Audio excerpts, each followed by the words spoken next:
At least 180 people have died in the western Indian state of Maharashtra after heavy monsoon rains caused landslides and flooding in low-lying areas that cut off hundreds of villages. In 9 other landslides in other parts of Maharashtra, 59 people were killed and another 15 were killed in heavy rains, according to state government officials. Another 84 people died in the coastal region of Raigada, a National Disaster Response Service spokesman said Monday.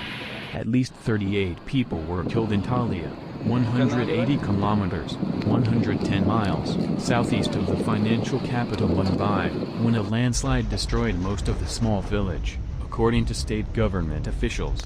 The death toll also includes 27 reported deaths in the Satara area in the past 48 hours, a spokesman for the State Agency for Relief, Assistance and Rehabilitation told CNN.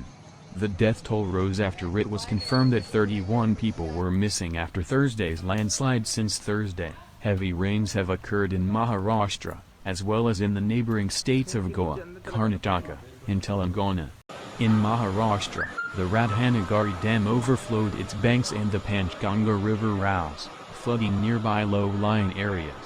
Rescue operations are continuing in the hinterland, south of the state and along the Karnataka border. India's Meteorological Department, IMD, on Friday issued a red alert for 6 districts in Maharashtra, predicting extremely heavy rainfall and recommending caution. The official said Kolhapur and Sangli districts were still on alert, Reuters reported. Parts of India's west coast received up to 594 millimeters, 23 inches, of rain in 24 hours, forcing authorities to evacuate areas vulnerable to water leaks from dams that threatened to overflow. More than 200,000 people were evacuated.